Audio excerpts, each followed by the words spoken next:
Hey there, I'm the RV Dummy, and I got a great question from a viewer.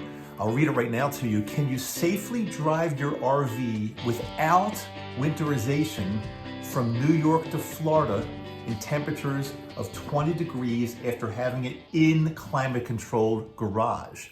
And it came from Shelly Clarino, and I told her that it's a really great question, and how about if I answer it on a video? So here we are. We're going to answer it right now. Hey there, welcome everybody. I'm Dr. Dave, the RV Dummy, and before we get started, I just want to let you know I'm testing out. I'm not going to usually wear these doing a video, but I've got the brand new Apple, what do they call it? Apple AirPod Max headphones. They're incredible, and I'm testing them out just to make this video. They've got built-in mic, of course. They're all Bluetooth, and the audio quality is absolutely fantastic. So I'm having some fun in trying these to see how the sound comes out doing this video. But more importantly, I want to answer this question because I told Shelly it's a great question. She wants to go visit family in Florida, and she lives in upstate New York, and she doesn't want to winterize because I'm assuming once she gets to Florida, you don't need to winterize. So she wants to know if it's okay to drive from upstate New York in the winter. Right now, as I'm recording this, it is beginning of January, early to mid-January, and she wants to know if it's safe to do this going through some, potentially very cold weather until she gets down south. And my answer to the question, well, first of all, the first caveat is I'm the RV Dummy. I'm not an absolute expert on this, but I do have some experience with this, and I can answer this firsthand because Yoko and I just did a trip in the winter a few weeks ago here in Utah. It was very cold out, and it was probably very similar to what Shelly is referring to. We definitely had temperatures that went down into the 20s, if not teens at night, and our RV was not winterized as we did it because we wanted to. I'll tell you exactly what we did to handle it. So first of all, there are two aspects to this because Shelly, as you're going to be taking your RV out of climate control and you're going to start using it and driving it, the inside plumbing is all going to be warm because you're going to be inside your RV and you can turn the heat on. And even while you're driving and at night, you can have the heat on. So anything inside your RV should not be of concern, even in low temperatures to get down to 20 degrees because it'll be warm. It'll be warm inside. So that takes care of the first part. The second part is anything outside. And mainly when you're driving and camping in the winter, the main thing you've got to be concerned about is the freshwater hose that when you hook up at your campsite, you hook up a freshwater hose, goes into your RV. And if it's, 20 degrees out, yeah, during the night, there's a very good chance that's going to freeze.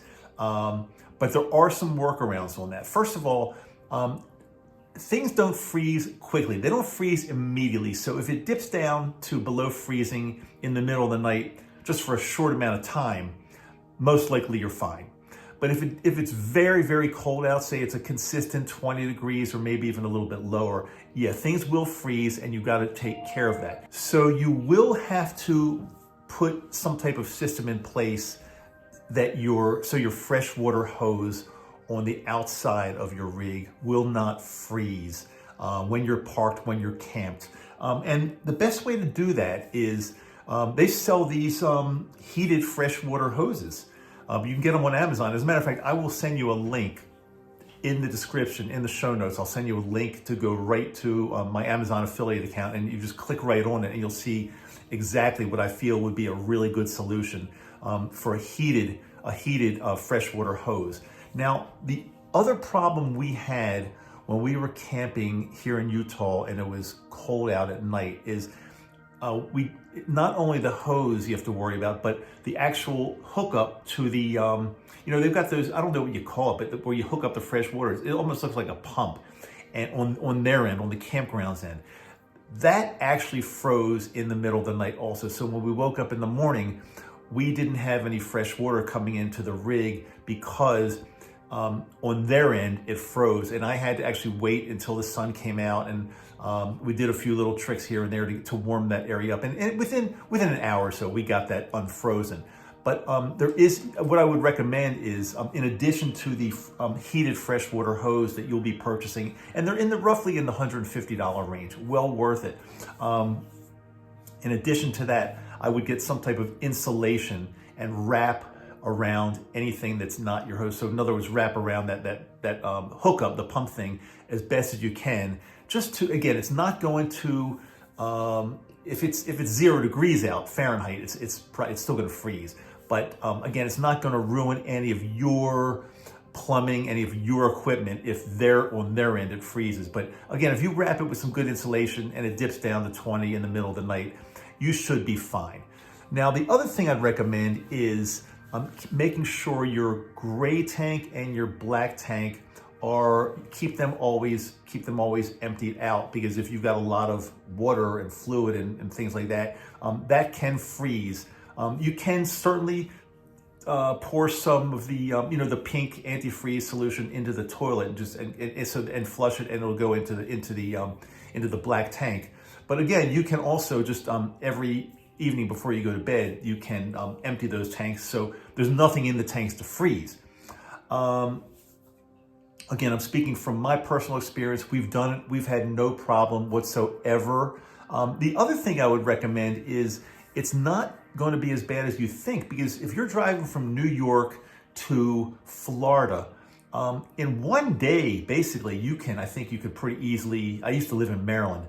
In one day, you should be able to get down to the Carolinas, I think. And then as you get south of the Carolinas, you're going to have warmer weather anyway. It's not going to be as severe as it is up in New York and into the mid-Atlantic. It'll be definitely getting warmer. And so the further south you can go quickly, the better off you'll be. And then once you get into Florida, Jacksonville, northern Florida, can still get pretty cold, but it's probably not going to be 20.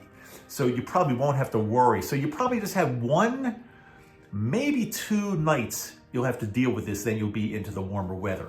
Now, also, the same thing goes if you're driving from, let's say, a northern point, such as, let's take New York again. If you're driving from New York and you want to go west, you want to go to Arizona, or you want to go to California somewhere, same rules apply. I would absolutely take the most southern route you possibly can. So in other words, if you're driving, I wouldn't go across Interstate 70 or Interstate 80 or Interstate 90, because those are, they're more northern, and you're much more prone to colder weather and snowstorms and things like that. So I would go as far south as you can, get onto I-10 and scoot across the country along I-10, which is the most southern route across the country, mainly through the warmest climates that we have in the country, because you're going through Florida, you're going through, what would be the next state? It would be, would that be Alabama, Mississippi, into Louisiana, Texas. I'm just saying this off the top of my head. I think that's right, and a very southern route. So you're not going to really have to deal with any really cold temperatures. So at most, you might have a couple nights of cold temperatures. If you do what I said, heated freshwater hose, make sure the inside of your RV is always kept warm with your heating system, and insulate the area where your hose hooks into their freshwater faucet, and you should be fine. You should be okay. Again, if anything, again, I'm not a total expert. There are probably some people that can make comments that might even give you a little more help. And if you have some experience with this and you know more than I do, which most people do, feel free to write in the comments and help Shelly get from New York to Florida safely without having to winterize. Shelly, I appreciate the question. It was a really, really good one. And I hope this helps you, and keep in touch and let us all know how this works out for you. Until next time, I'm Dr. Dave, the RV Dummy. Always here at your service trying to help you guys. See you later.